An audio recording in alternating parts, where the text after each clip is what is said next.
Նարեկ Կարենիչ մտել ես արդարանալու ստաբիլ շրջապտույտի մեջ։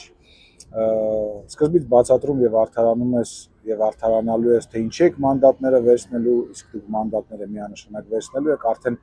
բաժանել եք պաշտոնները, թե ով է լինելու փոխնախագահի տեխնացուն, հանձնաժողովների տեխնացուն, խմբակցության ղեկավարը, հիմա էլ այն հիմար սուտ թեզն ես ուզում արդարացնել, թե իբր 300,000 ադրբեջանցիները պետք է գային Հայաստանի Հանրապետություն։ 300,000 ադրբեջանցիներ պատրաստ կանգնած են, որ թե մեքենաներով,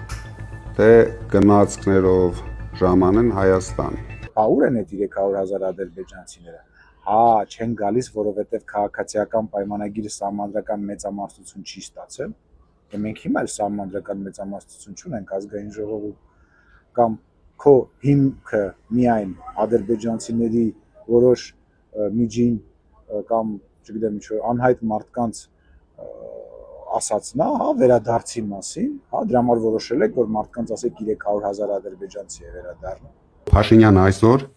իրականացնում է Ալիևի երազանքը։ Տեղ է բացում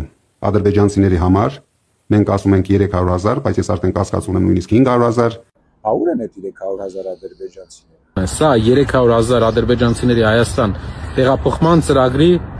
քարոզչական հնարք է։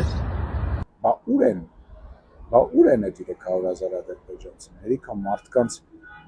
փորձեք էշի տեղ դնել։ Արդեն ձեզ լուրջ չեն վերաբերում, նույնիսկ այն մարդիկ, ովքեր ձեզ ձայն են տվել։ Այն մարդիկ, ովքեր ձեզնից փող են վերցրել եւ նյութեր գրել, ում SMS-ով հոդվածներ եք պատվիրել, ձեզ լուրջ չեն վերաբերում, հասկանում ես։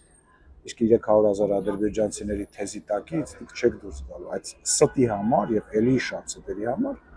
քաղաքական մեծ պատասխանատվության ճամփա ունեք անցնելու։ Ասել եմ, ամեն անգամ այդ թեզերը ազգային ժողովում ես ու իմ գործընկերները տալու ենք գլխներիդ հայ ժողովրդին խաբելու եւ վախեցնելու եւ սպառնալու համար։ Այս սուտ ասաններ։